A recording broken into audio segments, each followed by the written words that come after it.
A continuación, Noticiero Telesucesos. Clasificación A. Apto para todo público. Un noticiero pensado para usted porque se lo merece. Nos acercamos a la realidad desde diferentes perspectivas. Noticiero Telesucesos. Primera parte del Noticiero Telesucesos con las noticias más importantes del día.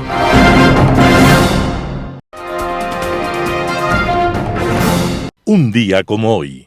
Era la media tarde de un lunes tibio y luminoso en una bella ciudad española llamada Guernica. De repente, un rugido amenazante, como surgido de entre las nubes, venido de alguna parte del cielo, ahuyentó a las palomas que bebían agua de la fuente de una plaza. Enseguida, los hombres y mujeres intentaron mirar hacia lo alto, pero no tuvieron tiempo de manifestar su asombro. Una oleada tumultuosa de aviones alemanes, Heinkel, Dornier, Junker, sobrevoló la población, descargando toneladas de bombas mortíferas. Eran los aviones más poderosos de la época.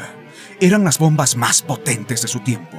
Y aquella demostración brutal de irracional poderío se efectuó contra una población que no tenía defensas antiaéreas. Pero había algo más brutal.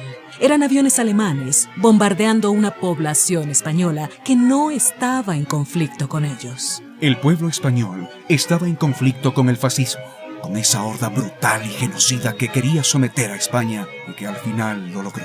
Para conseguirlo, Francisco Franco dio carta blanca a los nazis para probar sus armas de guerra contra el rebelde pueblo vasco.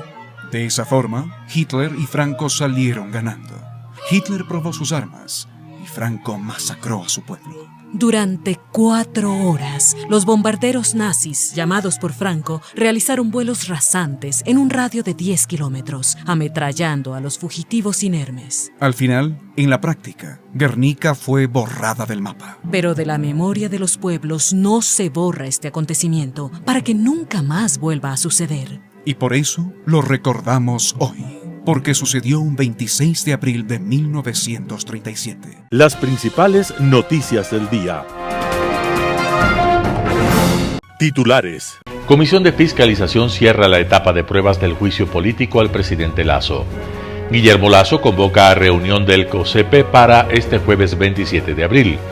Juan Zapata y Pavel Muñoz llegan a acuerdos para combatir la inseguridad en Quito. En el segmento de opinión, cambio cultural en la seguridad vial y peatonal. En política internacional caen las máscaras. Los editoriales serán de Martín Pallares, La Gran Vacuna. Noticias del día. La Comisión de Fiscalización cierra la etapa de pruebas del juicio político al presidente Lasso. La Comisión de Fiscalización inició este 26 de abril de 2023 el último día de prueba del proceso de juicio político en contra del presidente Guillermo Lasso. En la jornada se presentaron los alegatos de cierre de los asambleístas proponentes y de la defensa del mandatario. El juicio político se centra en una acusación de presunto peculado en contra de Lasso por supuestamente haber permitido la renovación de un contrato entre la empresa pública Flopec y Amazonas Tanker Pool. Los 4 asambleístas proponentes del juicio político en contra del presidente decidieron que sea Viviana Veloz de UNES quien hable en su representación. La legisladora intervino durante cerca de 2 horas leyendo en su computadora todo su discurso. Aseguró que hay millones de pruebas de la responsabilidad política del presidente Lasso por haber conocido y consentido la corrupción de las empresas públicas y Flopec. Según Veloz, el presidente facilitó los esquemas de corrupción en Flopec. Además, señaló que el presidente no hizo nada, a pesar de que tuvo en sus manos la denuncia que planteaba la necesidad de terminar este contrato lesivo para el Ecuador.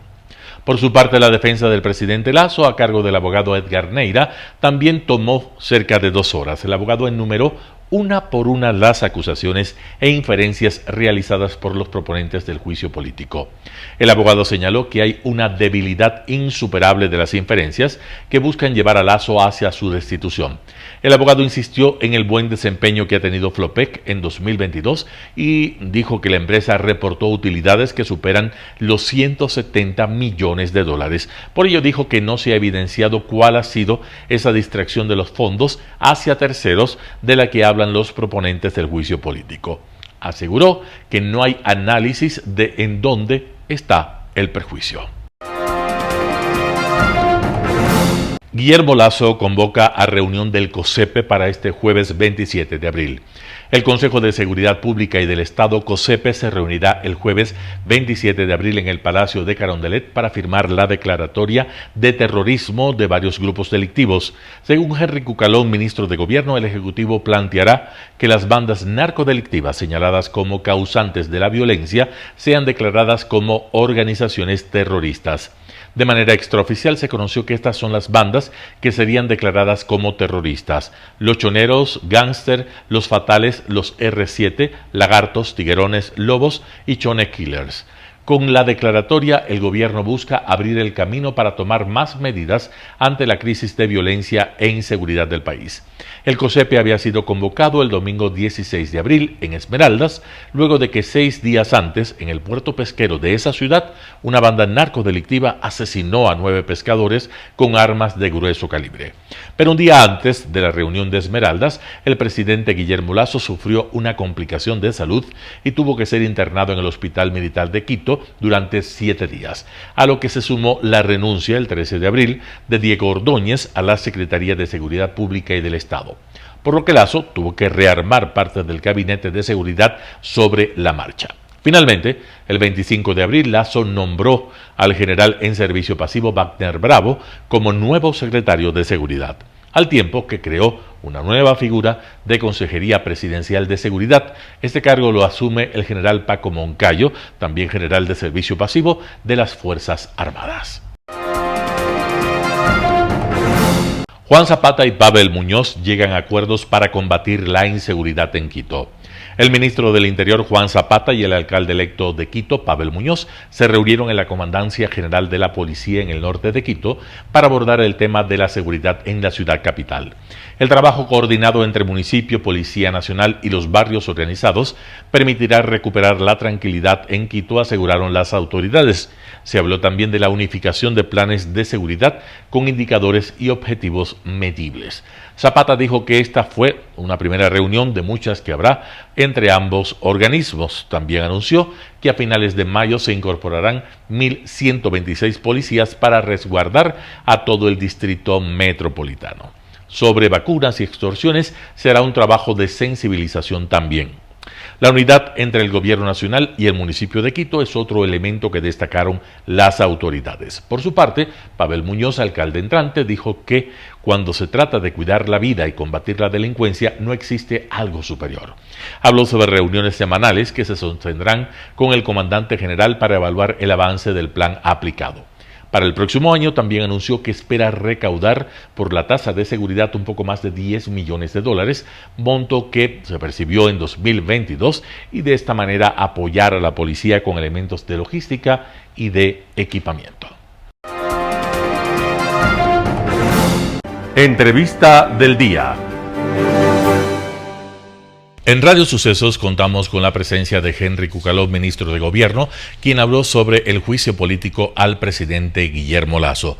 Escuchemos esta entrevista exclusiva de 101.7 Radio Sucesos. Pero llegamos a este día con un montón de cosas y sensaciones sobre lo que ha pasado en el trámite del procedimiento de juicio político. Muchos con la sensación de que el juicio va perdiendo fuerza.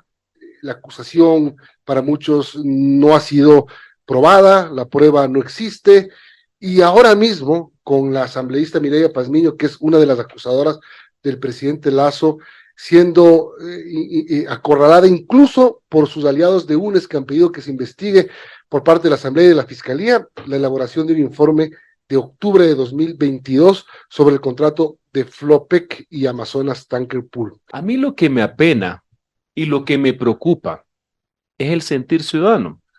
En esta cantaleta llevamos desde el mes de enero.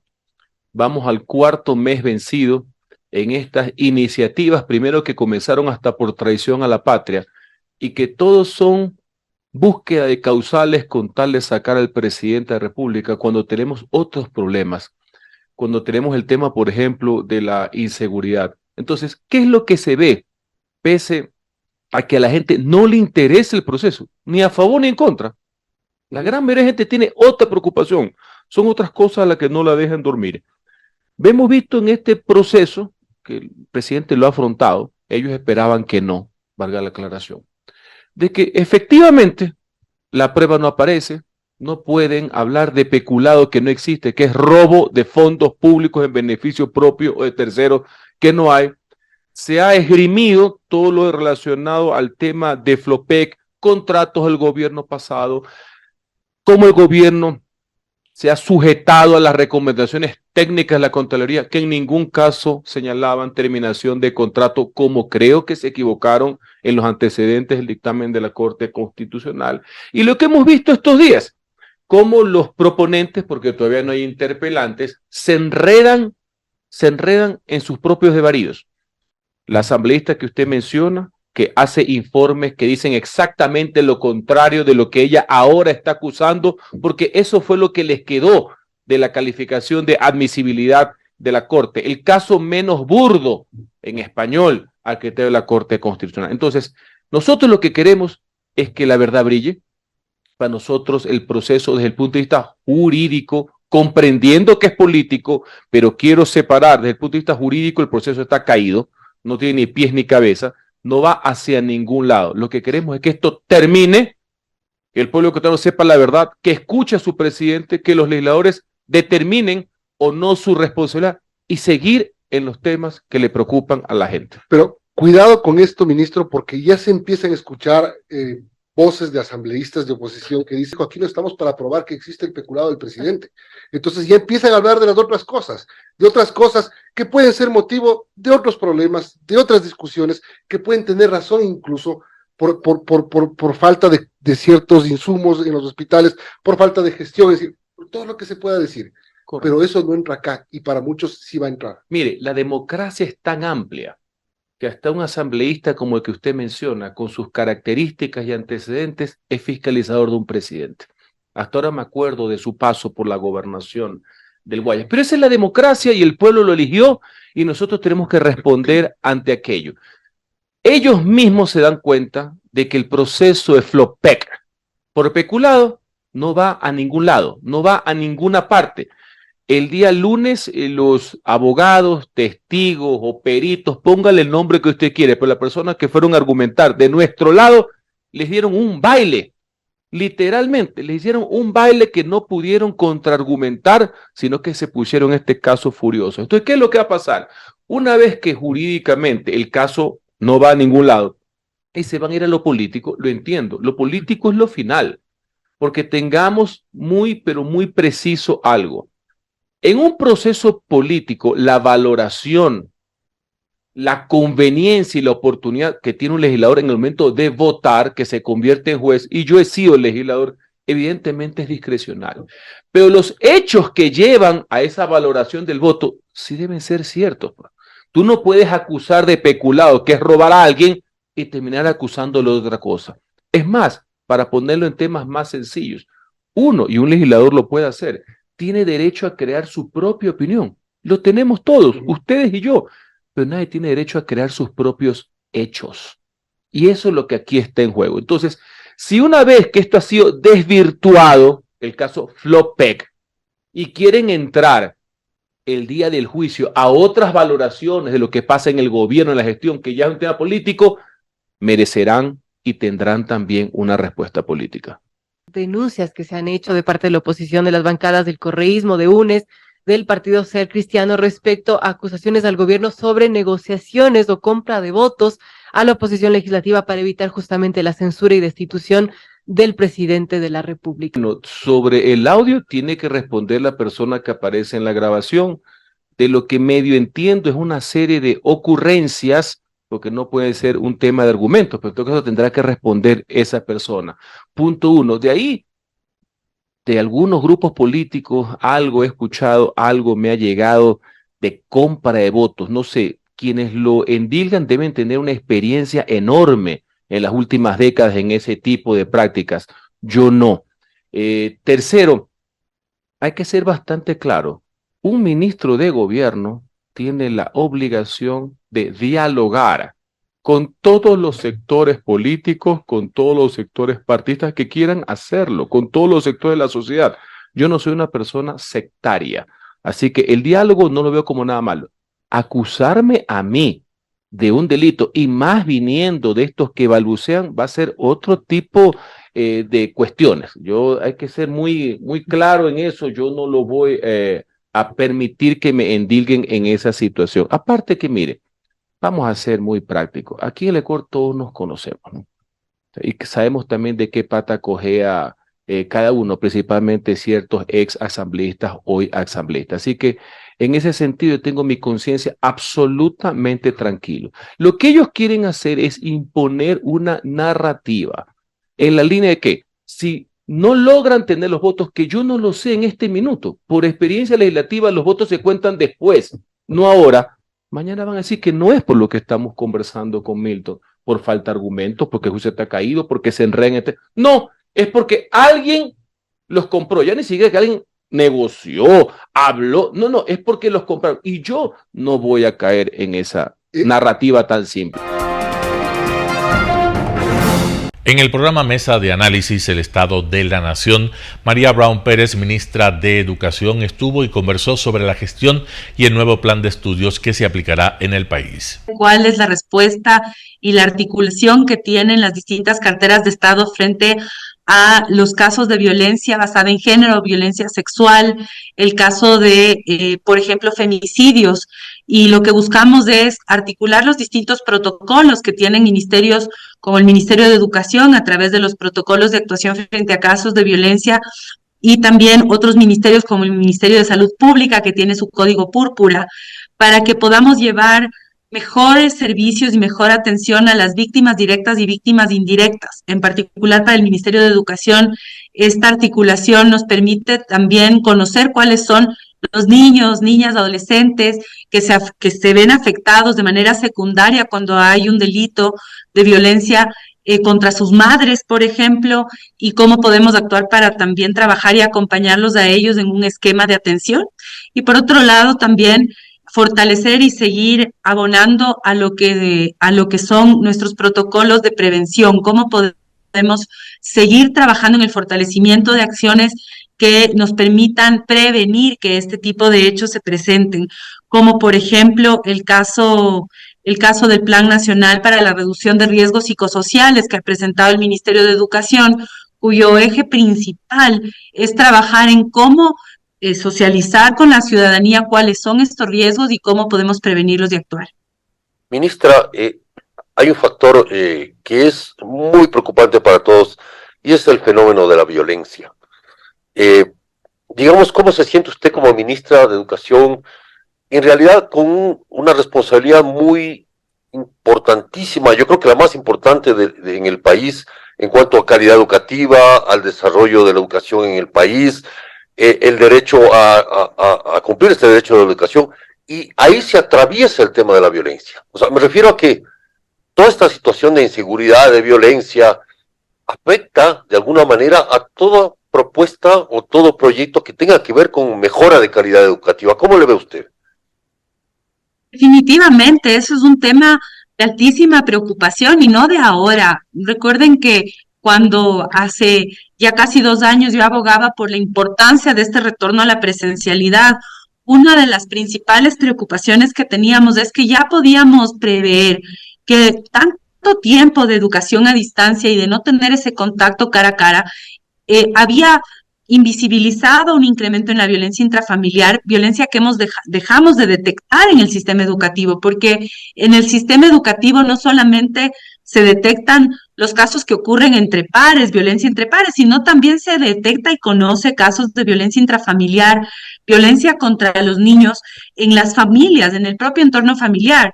De los más de 4,000 casos que detectamos en el año 2022, cerca del 70% de estos casos ocurren dentro del entorno familiar en violencia sexual, por ejemplo. Y dejar de tener esta detección implica que también esos niños se ven víctimas o están de alguna manera encerrados con sus agresores sin tener la posibilidad de acudir a alguien para pedir ayuda, que es alguien en la institución educativa.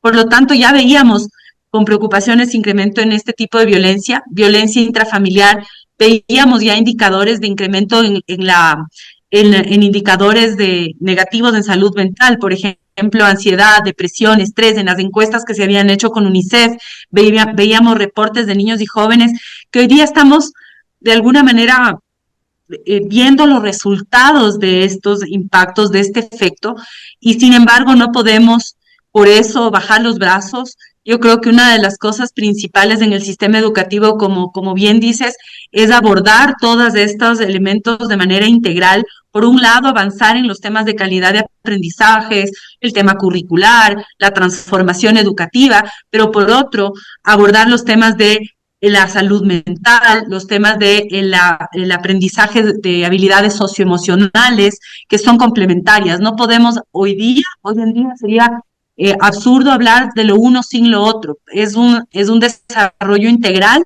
de los niños, y sobre todo en un momento en donde estas habilidades socioemocionales, la salud mental, cobran tantísima relevancia. Tienen que estar en el centro del debate de cuál es el rol de la educación y también cuál es el contacto y el vínculo de la educación con la comunidad y la familia en particular, porque tampoco el sistema educativo lo soluciona todo. Señor presidente, deseo comenzar agradeciendo la exposición del secretario general de las Naciones Unidas, señor Antonio Guterres. También destaco el valor del tema que estamos debatiendo, que complementa el debate organizado por la India en diciembre del 2022 sobre las nuevas orientaciones para un multilateralismo reformado, así como la reunión organizada por China en mayo del 2021 sobre la defensa del multilateralismo y el sistema internacional centrado en las Naciones Unidas.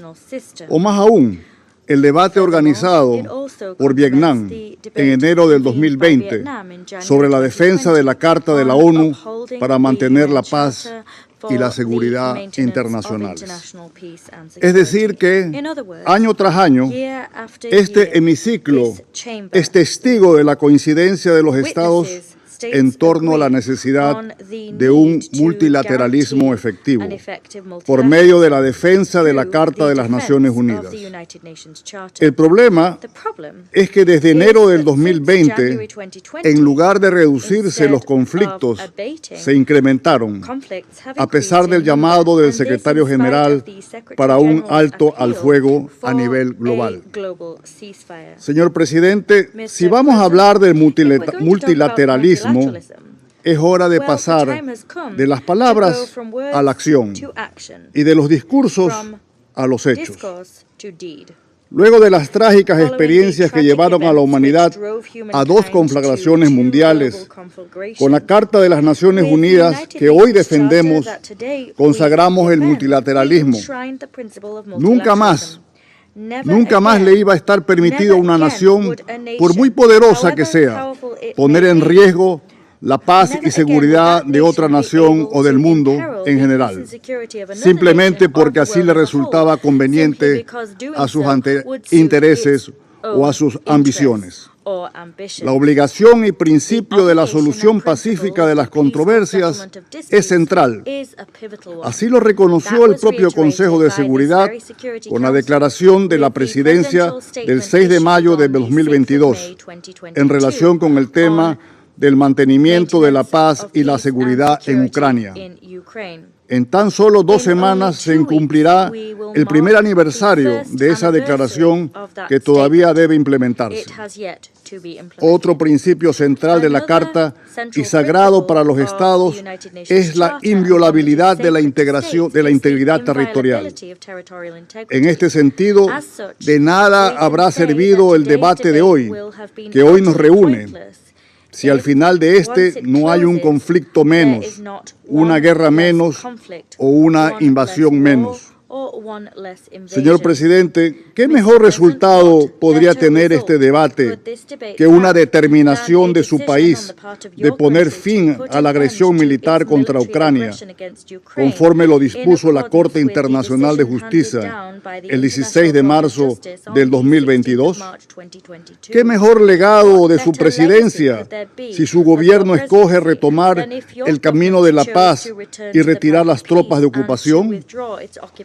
Ninguno de los pretextos invocados para agredir a Ucrania en violación de la Carta tiene asidero jurídico.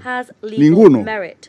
En este hemiciclo se nos ha dicho, por ejemplo, que la invasión a Ucrania es una respuesta a una supuesta fobia que existe en contra de la cultura rusa. Se nos ha dicho que esta invasión es una respuesta a una supuesta conjura de Occidente para debilitar a su país. Se nos ha dicho que Rusia está actuando en autodefensa ante las políticas antirrusas de Ucrania con respecto a ciertos habitantes. Como acabo de decir, ninguno de estos argumentos tiene sustento en la Carta de las Naciones Unidas. La Carta, debemos recordar, es una, indivisible y universal. No existe, señor presidente, una Carta de las Naciones Unidas para Occidente, otra para Oriente, otra para el norte y otra para el sur. No existe una Carta de las Naciones Unidas para musulmanes, otra para cristianos y otra para judíos.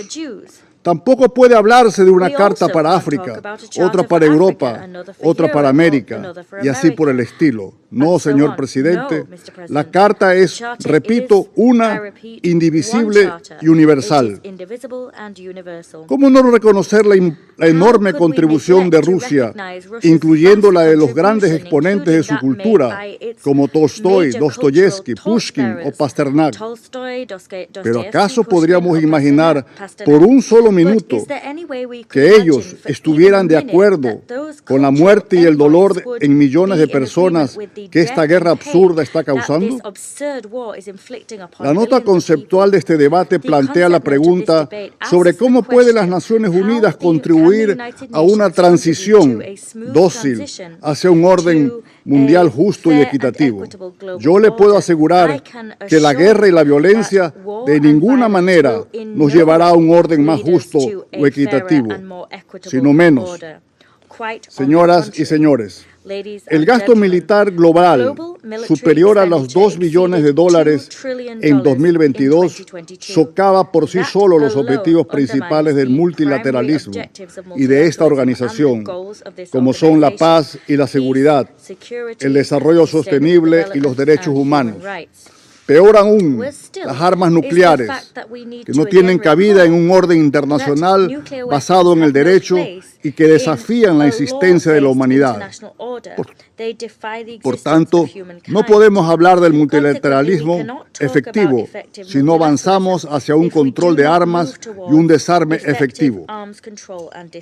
Incluso el artículo 26 de la Carta de las Naciones Unidas se refiere a la menor desviación posible de los recursos humanos y económicos del mundo hacia los armamentos.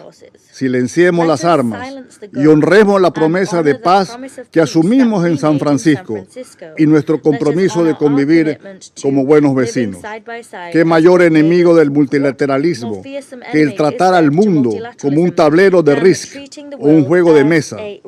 Esa fue la manera como entendieron el mundo las potencias coloniales del siglo XIX y los regímenes fascistas y nazis del siglo XX, que invadían y anexaban otras naciones, sometiéndolas por la fuerza, en ocasiones recurriendo a referéndums vergonzosos con los que pretendían dar una apariencia de legalidad. Esa práctica no solo que es ahora incompatible con la Carta de las Naciones Unidas, sino que es éticamente intolerable. El Ecuador, que no puede estar silencioso ante esta situación, está empeñado en apoyar la reforma del Consejo de Seguridad y el establecimiento de una nueva agenda para la paz. Pero no nos equivoquemos. Cualquier marco institucional, por más moderno que sea, y cualquier herramienta de planificación, por más estratégica y actualizada, se reducirá a caparazones vacíos si no se acompañan de un cambio de comportamiento por parte de los Estados. Al respecto, los miembros permanentes del Consejo tienen la obligación de ejercer un liderazgo responsable que comprende y respete el principio de la res communis omnibus, por el cual las cosas comunes no pueden ser apropiadas por una persona, pues son de uso común de todos los estados de la comunidad internacional. Como lo afirmaba Boutros Ghali, solo un poder puede imponer el orden de un caos. Ese es el poder de los principios que trascienden las percepciones cambiantes de la convivencia a corto plazo. Para concluir, debo recordar que el multilateralismo no es un fin sino un método, pero de él dependen las mujeres y las niñas en Haití, en Colombia, en Yemen, en Afganistán, en Siria, en Sudán o en Somalia. De él dependemos todos y de él dependen todas nuestras naciones. Defendamos la Carta de la ONU, practicando la contención y la tolerancia, manteniendo y consolidando la paz, que tal como lo recuerda el secretario general en su informe sobre nuestra agenda común, es un bien público global que debemos proteger y gestionar. Muchas gracias. Un panorama de noticias para su estatura intelectual.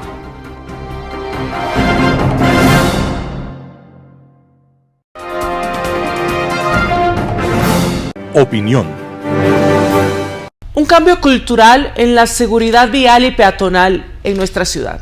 Desde el 1 de enero hasta el 28 de febrero, que tienen registros, la Agencia Metropolitana de Tránsito, AMT, registró 533 siniestros de tránsito en Quito, de los cuales 380 personas resultaron lesionadas y 39 lamentablemente fallecidas. Las principales causas de los siniestros de tránsito son el exceso de velocidad, el irrespeto a las señales de tránsito, la conducción bajo efectos del alcohol u otras sustancias. Son las mismas causales de la muerte de peatones. La falta de espacios también son causas relacionadas, señalética para los cruces de transeúntes que ponen en riesgo la vida, y no se diga de las personas con movilidad especial, ¿verdad? La falta de cultura que tenemos, los peatones, ocasiona desorden en las vías. No es solo responsabilidad de los choferes, sino también de todos los ciudadanos que vamos a pie. Y las malas condiciones de las veredas, algunas de ellas totalmente destrozadas, otras están, como vemos, impedidas del paso por la mala ubicación de los contenedores de basura. También vemos el crecimiento de hierba que no permite caminar. En fin, hay varios impedimentos. Hay autos estacionados también sobre las veredas, dificulta el paso de los peatones, obliga a los peatones muchas veces a caminar por las calles en zonas que no son seguras y arriesgar su vida. Para tener una armonía vial y peatonal, todos los actores debemos cumplir con nuestros derechos y con nuestras obligaciones también. Pero, ¿qué pasa hasta ahora con aquellos profesionales del volante que tienen en su licencia 0 puntos y siguen trabajando? Cuentan con licencia profesional tipo D o E, o no cuentan más bien con ella, que es lo que establece la ley para que puedan conducir el transporte, conducción de buses, de pasajeros. Y profesionales y casos como este, pues lamentablemente hay muchos en nuestro país, y son ellos quienes llevan vidas humanas, transportan familias enteras y muchas veces con negligencia. Y el círculo se amplía aún más cuando hablamos de la falta de compromiso y seriedad y responsabilidad de los dueños de las unidades, de los dueños de buses que no cumplen con la revisión técnica vehicular, y esa es otra gran problemática. Veamos números. Según la AMT, hasta el 20 de octubre de este año pasado, el 2022, solo 366 buses se presentaron a el RTV en Quito. Es decir, de las 3.330 unidades que operan en nuestra ciudad, 2.964 no se han presentado aún o lo han hecho en otros cantones. Y de los que se presentaron, 305 buses solamente la aprobaron. Y el resto de unidades quedaron condicionados y tienen supuestamente 45 días para subsanar los inconvenientes y volverse a presentar en el transcurso de este periodo. Y mientras tanto, pues siguen trabajando y no hay norma que lo impida. Yo pido a todos quienes nos escuchan que seamos parte de la solución, hagamos de Quito una ciudad ordenada, donde cada uno de nosotros tenemos nuestras responsabilidades y roles que cumplir. Respetemos las señales de tránsito, seamos prudentes al manejar, cumplamos con el calendario para la revisión vehicular, seamos agentes del cambio y empecemos por nosotros mismos con estos primeros pasos. Y termino con una frase: si cambias el modo en que miras las cosas que miras también cambian. Y esta es una frase de Wayne Dyer. Gracias. Global Hoy con Alan Cate. En las máscaras. Las declaraciones del embajador chino en París han generado una potente reacción tanto en Europa, en los estados bálticos, en Ucrania y seguramente en los estados del Asia Central, sucesores del Imperio Soviético de 1992. Es que no podía ser de otra manera, al poner en tela de duda la validez de todos los acuerdos internacionales que tras la disolución del Imperio Soviético aceptaron primero la existencia de las exrepúblicas soviéticas y luego las fronteras internas que las habían definido durante su permanencia en la Unión Soviética. Al poner en duda la validez de esas fronteras, pues el embajador Lu afirmó que estos países independientes no tienen un estatus efectivo bajo el derecho internacional, porque no existe un acuerdo internacional que confirme su estatus como naciones soberanas, han originado que caigan las máscaras que China ha exhibido al pretender actuar como buen componedor y árbitro de conflictos. Esta es una cita textual de las declaraciones del embajador Lu. En efecto, afirma que las 15 repúblicas que formaban la Unión Soviética no son estados soberanos, pese a que la propia China los ha reconocido como tales y tiene en muchos de ellos embajadas y consulados. Dentro de la extraña lógica del embajador, ni Ucrania, ni los estados bálticos, ni varias repúblicas del Asia Central, fronterizas de estas últimas con la propia China, existen siquiera. De hecho, el embajador Lu abriría la puerta para que su país, China, aduciendo la inexistencia de una frontera reconocida, reclame como propio el territorio de cualquiera de ellos. Pero la cosa va más allá, pues resulta que la Federación Rusa se origina en ese mismo evento, en la disolución de la Unión Soviética, siendo por lo tanto inexistente. La frontera entre Rusia y China se extiende por 4.250 kilómetros, y al carecer de validez según el embajador, daría lugar a que China pueda reclamar por su trazado y pretenda extender su territorio a la Siberia, ilegalmente ocupada por Rusia, al no existir fronteras reconocidas por acuerdo internacional, según la novedosa declaración del diplomático. No deja de llamar la atención que un funcionario con semejante postura haya sido designado para la embajada china en París, nada menos, uno de los destinos más importantes, diplomáticamente hablando, en Europa.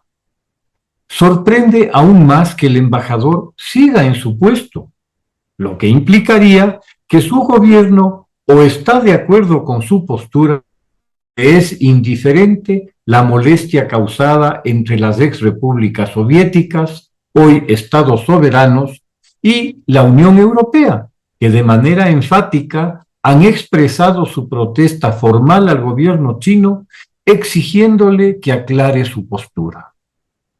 El gobierno francés ha llamado al embajador Lu para que explique sus dichos. Que se lo siga manteniendo por parte de China, pese a que su Cancillería ya ha desmentido que la postura del embajador es la del país, resulta, por decirlo menos, chocante. Un embajador en una Cancillería que se respete, no hace declaraciones a título personal, pues no está en su puesto a título personal. Si se desvía de la línea oficial de su propio gobierno, por elemental lógica y principio de autoridad, debe ser separado de sus funciones de inmediato, con disculpas a las partes ofendidas. Lamentablemente, China se ha alejado de las formas y prácticas diplomáticas desde hace algunos años, dando paso a una generación de funcionarios confrontativos y agresivos, a los que ha denominado guerreros lobo, que de diplomáticos tienen muy poco y cuyo papel es responder duramente a cualquier crítica que se le haga a China.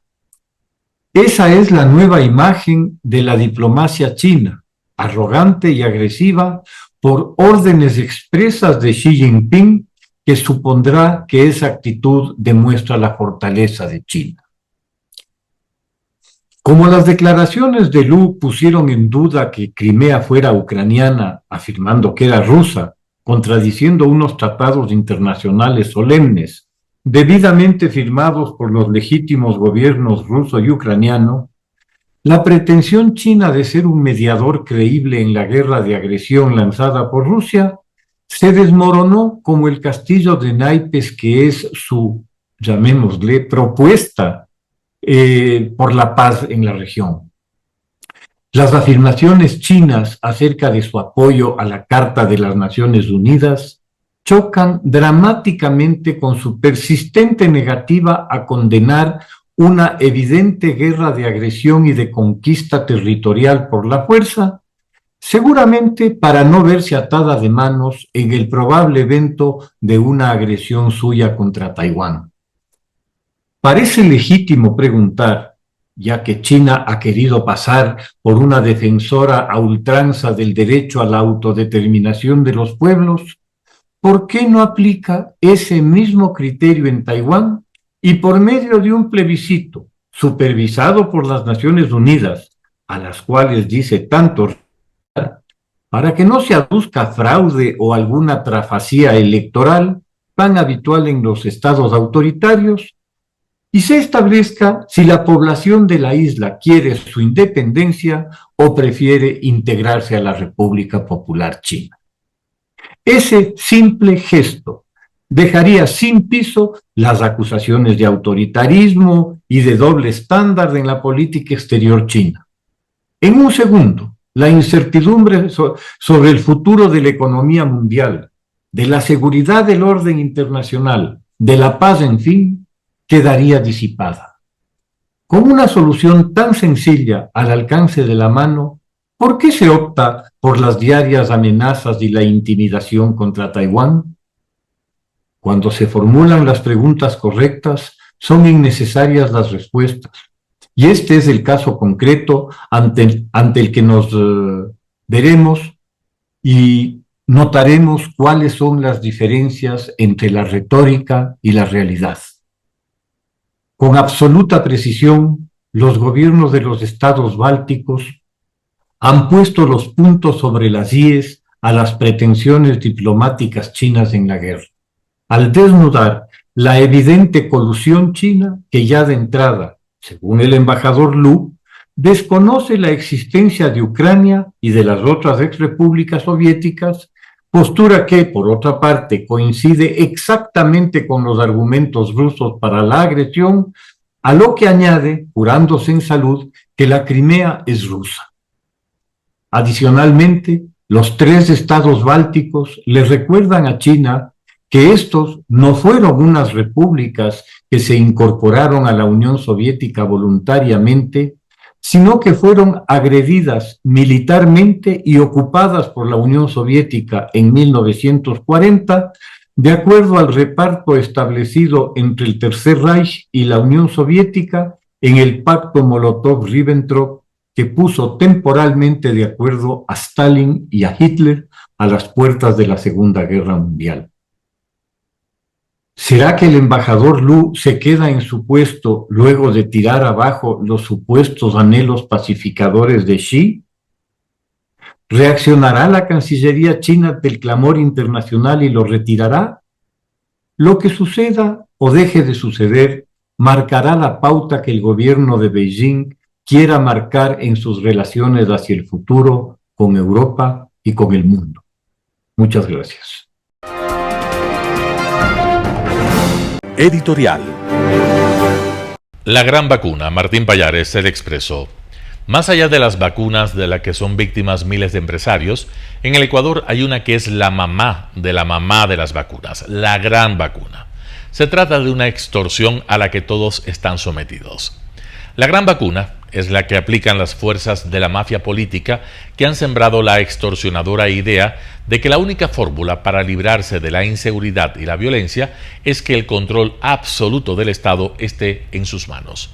Mientras eso no ocurra, las bombas, el sicariato y el terror no van a parar. O aceptas que yo me haga con el poder o esto va a continuar.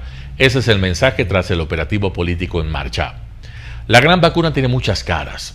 Una de ellas es el crecimiento exponencial de la violencia desatada justo cuando se activó el más reciente episodio en esta saga del intento de sacar a Lasso del poder. Ahí entran varias herramientas. Una de ellas son ciertos actos de terrorismo, con asesinatos colectivos y amenazas de bombas, muchas de ellas falsas, en comunidades vulnerables. Otra, las decenas de miles de llamadas telefónicas que se hacen a empresarios desde call centers donde voces impostadas aseguran ser líderes de bandas que van a cobrar por su seguridad. Son en definitiva todos estos actos que nacen de la evidente coordinación entre las mafias que están en las calles y sus primas hermanas que están obsesionadas con llegar a Carondelet. Pero la gran vacuna es aún más que eso. Es lo que hizo la asambleísta Mireya Pazmiño cuando advirtió que no importa si se caen los votos para la destitución de Lasso, porque mi líder, Leonidas Issa, sacará a sus fuerzas para derrocarlo. Vacunador también es Issa, cuando sostuvo que si la Corte Constitucional no daba paso al juicio político, armaría un nuevo paro. O la misma Conalle, cuando en 2022 impuso al Estado su política de subsidios a los combustibles fósiles. La gran vacuna también es el miedo de los jueces de las pequeñas ciudades, donde saben que si no otorgan la medida cautelar al jefe de la banda, terminarán tirados en una zanja o asistiendo al entierro de uno de los suyos. El Ecuador está vacunado por todo lado, pero los dueños de la gran vacuna son unos puñados de políticos que necesitan urgentemente el poder. Martín Pallares, El Expreso. Noticias internacionales. Tragedia de migrantes en Ciudad Juárez en la mira de ONGs. A días de cumplirse un mes del incendio en Ciudad Juárez, donde murieron 40 migrantes, organizaciones de derechos humanos hacen un llamado al gobierno de México para el esclarecimiento del caso, además de establecer la responsabilidad para todas las víctimas. Había 15 compañeras detenidas, las cuales no fueron reconocidas como víctimas, no están reconocidas como víctimas en la carpeta de investigación, no recibieron atención médica, atención psicológica desde nuestra organización. Por otra parte, las organizaciones denuncian que el gobierno mexicano estaba al tanto de que las condiciones de reclusión de los migrantes no eran ideales. Y por lo mismo es que vamos a estar insistiendo en que las personas del más alto rango sean responsables. Este martes, Francisco Garduño, titular del Instituto Nacional de Migración de México, fue formalmente imputado con cargos penales por un juez. Sin embargo, para las organizaciones, la creación de una comisión especial independiente es la única salida para el esclarecimiento sobre el incendio en Ciudad Juárez. Con una especie de grupo experto independiente que pueda examinar este caso y los casos de las masacres de migrantes, donde hasta la fecha hay impunidad. No confiamos en que esta fiscalía va a dar una respuesta, porque el caso de la masacre de los 72 lleva 12 años, más de 12 años, sin que haya una sola persona sentenciada. Diva Lizette Cash, Voz de América, Washington. Lituania aprueba una ley que permite devolver a inmigrantes detenidos en la frontera. El Parlamento de Lituania aprobó una enmienda que permite a los guardias fronterizos devolver a los inmigrantes ilegales y solicitantes de asilo detenidos a menos de 5 kilómetros de la frontera si se ha decretado el estado de emergencia nacional. La medida ha sido duramente criticada por varias organizaciones de derechos humanos como Amnistía Internacional. It's illegal, it's against international law to send people back to a country without examining their individual claims. Without assessing their situation, without allowing them access to an asylum procedure. So this is an attempt to enshrine into law something that is illegal.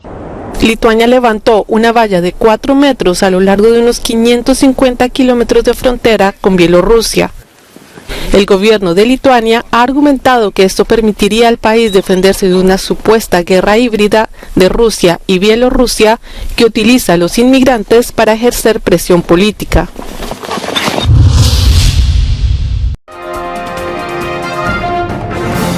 En Sudán, entre combates esporádicos y la riesgosa ocupación de un laboratorio. Miles de sudaneses están aprovechando la tregua de 72 horas decretada por las dos partes enfrentadas para abandonar las zonas de combate y dirigirse a lugares más seguros. Sin embargo, la tregua no se está respetando plenamente, ya que se produjeron algunos combates esporádicos durante la jornada del martes. Un grupo armado ha ocupado y desalojado al personal de un laboratorio donde se guardan muestras de diversas enfermedades contagiosas, lo que supone un grave riesgo según la Organización Mundial de la Salud. That is extremely dangerous because we have polio isolates in the lab, we have measles isolates on the lab, we have cholera isolates in the lab. So there is a huge biological risk associated with the occupation of the Central Public Health Lab in Khartoum by one of the fighting parties. Según la ONU, la situación podría llevar a unas 270,000 personas en los próximos días a buscar refugio en países vecinos como Chad o Sudán del Sur. Los combates entre el ejército sudanés y el grupo denominado Fuerzas de Apoyo Rápido han dejado unos 460 muertos y más de 4,000 heridos.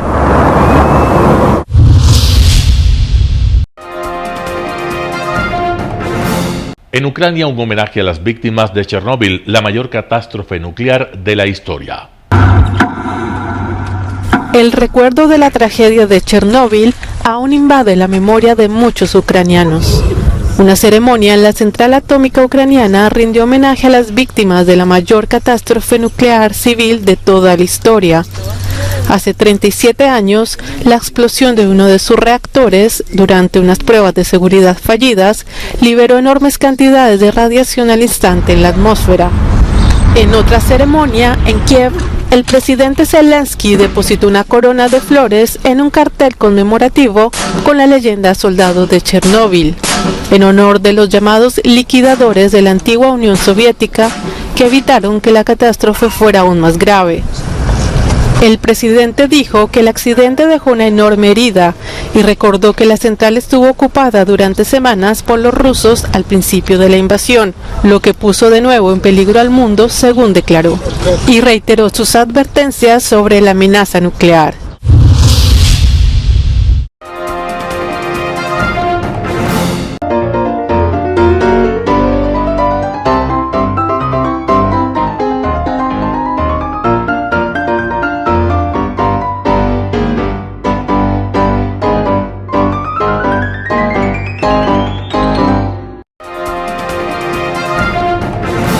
El término arena dejó tiempo atrás de ser sinónimo de muerte. Hoy es un espacio de vida, de desarrollo de una de las actividades básicas del comportamiento humano, el deporte, que quizá, como ninguna, moviliza sentimientos y emociones, elimina como principio la violencia, intereses personales, trampas, desunión e intrigas. El deporte, con sus valores, solo deberá entregar mensajes de bien para mejorar las actuales estructuras sociales y políticas en deterioro en las que vive nuestro país. Hoy entregamos a nuestra audiencia de la ciudad de Quito deportes y en especial a la parroquia de Calderón, uno de los sectores populares de mayor desarrollo de la ciudad, con una población estimada en 1 millón de habitantes que están en contacto diario con el canal 29 UHF, presente con sus instalaciones deportivas en Llano Grande, su centro de gravedad. Telesucesos, desde nuestro estudio principal y en el de Arena Telesucesos, es el único medio de televisión que transmite de lunes a viernes 4 horas diarias de diversos eventos y novedades deportivas: el ecuavóley, básquet, tenis de mesa, halterofilia, taekwondo, esgrima, box, cachascán, gimnasia olímpica. Pueden ser observados en Canal 29 UHF y en todas las redes sociales en su televisión, sin ningún costo, desde la comodidad de su hogar, en nuestro canal y en las redes sociales. Arena Telesucesos es el escenario en donde el deporte tiene vida. Nuestros invitados y jugadores están en la cancha junto a usted y como nunca antes en la pantalla de su televisor, acercándole a un espectáculo inolvidable de luz, color y fiesta. Por fin usted encuentra el deporte que practica y que nunca es transmitido ni considerado por otros medios de comunicación con la importancia que nosotros le damos. El ecuavóley es el gran protagonista en una cancha con todos los estándares y comodidad para su práctica. Es el único deporte ecuatoriano con partida de nacimiento ecuatoriana. Somos inéditos, nos acercamos al deporte popular de nuestra gente que comparte nuestros esfuerzos. En Arena Telesucesos, aparte del atractivo de los eventos deportivos que transmitimos con nuestra señal a los televisores de su hogar, también entregamos muchos de los valores que encierra el deporte y en especial privilegiamos nuestra identidad nacional en el ecuavóley, jerarquizando su presencia como el deporte con partida de nacimiento en nuestro país. Telesucesos, el canal de televisión siempre inédito. El noticiero Telesucesos es retransmitido de lunes a viernes a las 7 horas por Radio Planeta Sur 106.1 FM de la ciudad de Loja. Noticiero Telesucesos.